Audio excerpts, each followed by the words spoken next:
পরে আমি এই মুহূর্তে ঢাকা সংসদ ভবনের দক্ষিণ প্লাজায়।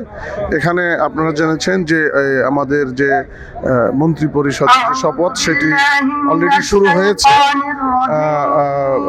বিএনপির চেয়ারম্যান জনাব তারেক রহমান তিনি সেখানে উপস্থিত থেকে তার যে মন্ত্রী পরিষদের সদস্যরা রয়েছেন তারা সকলে সেখানে রয়েছেন এবং আমাদের এই যে শপথ অনুষ্ঠান সেই শপথ অনুষ্ঠানটি অলরেডি শুরু হয়েছে। আমি যতটুকু জানতে পেরেছি সেখানে 24 জন মন্ত্রী এবং 25 জন প্রতিমন্ত্রীর সেখানে আসনে স্থান পেয়েছে। আমি আপনাদেরকে জীবনটি দেখাতে চাই। আপনারা দেখতে পাচ্ছেন যে সেখানে অলরেডি শপথ অনুষ্ঠান শুরু হয়েছে এবং সাধারণ দর্শকদের দেখানোর জন্য সেখানে একটি বড় পর্দার ব্যবস্থা করা হয়েছে। সেই পর্দা থেকে সেখানে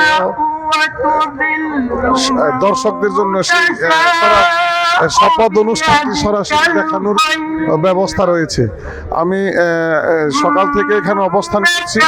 আপনারা জানেন যে সকালে সেখানে যারা সংসদ সদস্য হয়েছেন ত্রয়োদশ জাতীয় সংসদ নির্বাচনে করে সেই সদস্যদের শপথ অনুষ্ঠান সম্পন্ন হয়েছে এবং 4টা নাগাদ সেখানে মন্ত্রী পরিষদের যে সদস্যরা শপথ নেবেন তারা সেখানে উপস্থিত হয়েছেন এবং কোরআন তেলাওয়াতের মাধ্যমে শুরু হয়েছে সেই ত্রয়োদশ জাতীয় সংসদের যে মন্ত্রী পরিষদ সেই মন্ত্রী পরিষদের শপথ গ্রহণ অনুষ্ঠানের আনুষ্ঠানিকতা।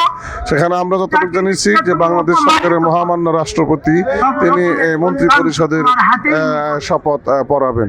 আপনারা দেখতে পাচ্ছেন যে হাজার হাজার জনতা যেখানে সংসদ ভবনের দক্ষিণ প্লাজার দক্ষিণ পাশে এখানে বড় পর্দার মাধ্যমে সবাইকে সেই শপথ অনুষ্ঠান দেখানোর সুযোগ করে দেওয়া হয়েছে। এখানে হাজার হাজার সেখানে সেই বড় পর্দায় দাঁড়িয়ে সেই শপথ অনুষ্ঠানটি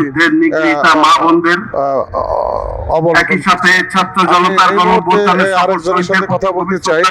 আসলে এই শপথ অনুষ্ঠানে এসে আসলে আপনি কোথা থেকে তো শপথ অনুষ্ঠানে এসে আপনার অনুভূতি? আলহামদুলিল্লাহ, দীর্ঘ বছর পরে ত্রয়োদশ জাতীয় সংসদ নির্বাচনে বাংলাদেশ জাতীয়তাবাদী দল ক্ষমতা এসেছে। এই অপেক্ষায় আমরা ছিলাম। অনুভূতির ভাষা প্রকাশ করা যাবে না।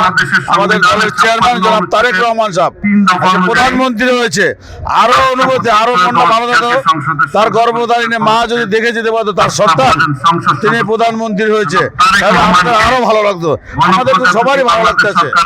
আমাদের যারা এমপি হয়েছে যারা মন্ত্রী হয়েছে তাদেরকে আমরা আন্তরিক অভিনন্দন ধন্যবাদ। আসলে প্রধানমন্ত্রী জনাব তারেক রহমানকে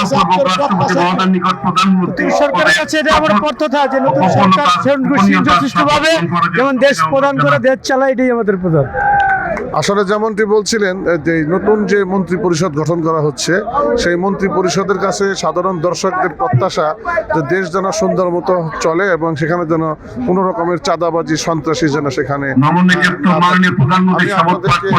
দেখাতে চাই যে এখানে শপথ অনুষ্ঠানটি আসলে দেখার জন্য বাংলাদেশের বিভিন্ন অঞ্চল থেকে হাজার হাজার মানুষ এখানে এসেছেন এবং তারা এই শপথ অনুষ্ঠানটি দেখার জন্য সংসদ ভবনের দক্ষিণ প্লাজার দক্ষিণ পাশে এখানে বড় পর্দার ব্যবস্থা করা হয়েছে। সেই পর্দার মাধ্যমে আসলে তারা সেই সদস্য যারা মন্ত্রী পরিষদের স্থান পাচ্ছেন তারা সেখানে বড় পর্দায় দেখতেছেন।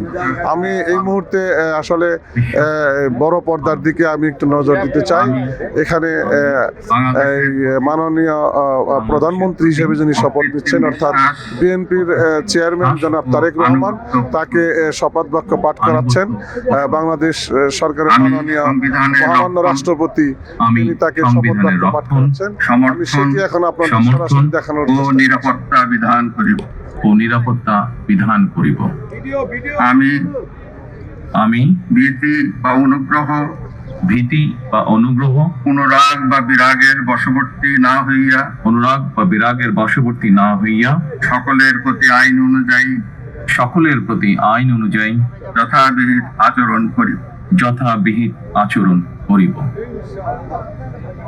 এবার মাননীয় প্রধানমন্ত্রীর গোপনীয়তার শপথ পাঠ পরিচালনা করার জন্য রাষ্ট্রপতি মহোদয়কে অনুরোধ জানাচ্ছি। এই মাত্র আমি তারেক রহমান চেয়ারম্যান তারেক রহমানকে সশস্ত্র চিত্রে আসলে শপথ করিতেছি যে শপথ বাক্য পাঠ করেছেন। আপনারা জেনেছেন যে সরকারের মহামান্য রাষ্ট্রপতি প্রধানমন্ত্রী রূপে সরকারের প্রধানমন্ত্রী রূপে যে সকল বিষয়ে আমার বিবেচনার জন্য আনিত হইবে যে সকল বিষয় আমার বিবেচনার জন্য আনিত হইবে বা যে সকল বিষয় আমি অবগত হইব তাহা প্রধানমন্ত্রী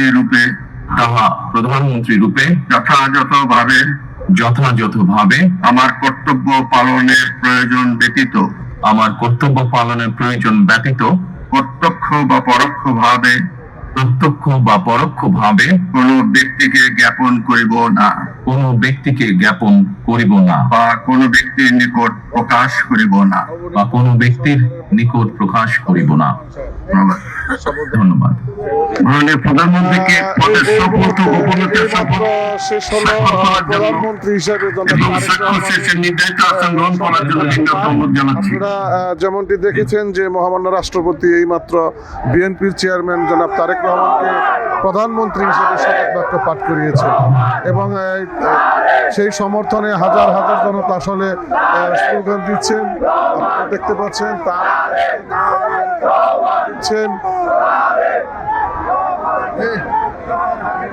আপনারা দেখতে পাচ্ছেন যে এইমাত্র মহামান্য রাষ্ট্রপতি বিএনপির চেয়ারম্যান জনাব তারেক রহমানকে প্রধানমন্ত্রী হিসাবে আসলে শপথ বাক্য পাঠ করালেন। এখন বাকি যে সদস্যগুলো রয়েছেন সেই সদস্যগুলো আসলে শপথ বাক্য পাঠ করবেন। আমরা যতটুকু দেখতে পাচ্ছি যে শপথ বাক্য পাঠ করানোর পর তিনি সেই স্বাক্ষর বইতে স্বাক্ষর করছেন।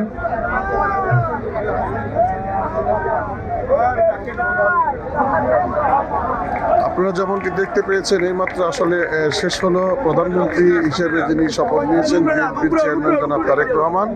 আমি ঢাকার সংসদ ভবনের দক্ষিণ প্লাজার সামনে থেকে দেলোয়ার হোসেন শিকদার, CNN বাংলা টেলিভিশন।